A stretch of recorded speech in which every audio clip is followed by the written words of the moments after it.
സുഹൃത്തെ, ഇത് നിങ്ങളുടെ വചന ചങ്ങാതി. ഇന്ന് നവംബർ 8 ശനി. നമ്മൾ ധ്യാനിക്കുന്ന വചനഭാഗം വിശുദ്ധ ലൂക്ക അറിയിച്ച സുവിശേഷം 5-ാം അധ്യായം 1 മുതൽ 11 വരെയുള്ള തിരുവചനങ്ങൾ. ഈശോ തൻ്റെ ആദ്യ ശിഷ്യന്മാരെ വിളിക്കുന്ന രംഗമാണ് സുവിശേഷത്തിൽ ഇന്ന് നമ്മൾ ധ്യാനിക്കുക. ശിമിയോന്റെ വള്ളത്തിലേക്ക് ഈശോ വരികയാണ്. ശിമിയോന്റെ അപ്പോഴത്തെ അവസ്ഥ എന്ന് പറഞ്ഞു കഴിഞ്ഞാൽ, രാത്രി മുഴുവൻ അധ്വാനിച്ചിട്ട് ഒന്നും കിട്ടാത്ത ഒരു അവസ്ഥയാണ്. അത് പിന്നീട് വചനത്തിൽ നമുക്ക് കാണാൻ സാധിക്കും. അങ്ങനെ ഒരു അവസ്ഥയിൽ സങ്കടപ്പെട്ട് അധ്വാനം എല്ലാം പാഴായിട്ടിരിക്കുന്ന, അതിൻ്റെ വിഷമത്തിലിരിക്കുന്ന ശിമിയോൻ, വിഷമത്തിലിരിക്കുന്നവന്റെ വള്ളത്തിലാണ് കർത്താവ് കയറുക. പക്ഷെ ഇവിടെ ഒരു പ്രത്യേകത കാണാനായിട്ട് പറ്റും.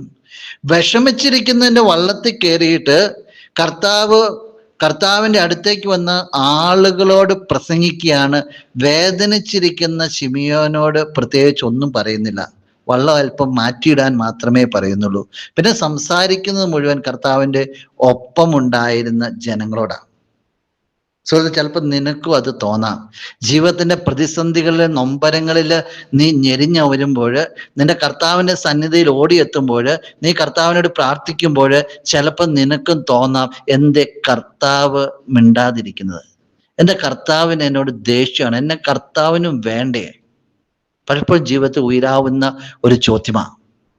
പക്ഷെ ഈ വചനഭാഗത്തിന്റെ അവസാനത്തിലേക്ക് പോകുമ്പോൾ നമുക്കറിയാം, സന്തോഷിക്കുന്ന ശിമിയോനെ കാണുക.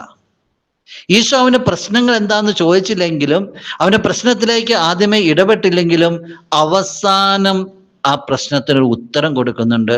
വള്ളത്തിന്റെ വലത് ഭാഗത്ത് വലയിടുക. ചിലപ്പോൾ കർത്താവ് സൈലന്റ് ആയിരിക്കും ജീവിതത്തിലേക്ക് കടന്നു വരുമ്പോൾ. ചിലപ്പോൾ നിനക്ക് തോന്നുന്നുണ്ടാവില്ല കർത്താവ് ഇടപെടുന്നു. പക്ഷെ നിന്റെ കർത്താവ് നിന്റെ ജീവിതത്തിൽ ഇടപെടും. നീ അവന്റെ സാന്നിധ്യത്തിലായിരുന്നാൽ മാത്രം മതി. മറ്റൊന്നും നീ ശ്രദ്ധിക്കേണ്ട. അവന്റെ സാന്നിധ്യത്തിലേക്ക് നീ കടന്നു വരിക. നിന്റെ പ്രശ്നങ്ങളുടെ പരാധീനതകൾ എഴുന്നള്ളിക്കേണ്ട കാര്യമില്ല. അവൻ നിന്റെ പ്രശ്നത്തിൽ ഇടപെടും. ശിമിയോൻ സന്തോഷിക്കുക. മീനിന്റെ പെരുപ്പത്തെ പറ്റി കൂട്ടുകാരെ എല്ലാം വിളിക്കുക. പക്ഷെ ഒന്നുകൂടി ബാക്കി നിൽക്കുന്നുണ്ട്. ഇത്രമാത്രം മീൻ കൊടുത്തിട്ട് ഈശോ അവനെ അവന്റെ കൂട്ടത്തിൽ കൂടിയ. ദൈവാനുഗ്രഹങ്ങളെല്ലാം ദൈവത്തോട് ഒപ്പമാകാനായിട്ട്, ദൈവത്തോട് ചേർന്ന് നിൽക്കാനുള്ള ഒരു ക്ഷണമാണ്. സുഹൃത്ത്, നീ അത് മറക്കരുത്. നിന്റെ ദൈവം നിന്നെ വിളിക്കുന്നു.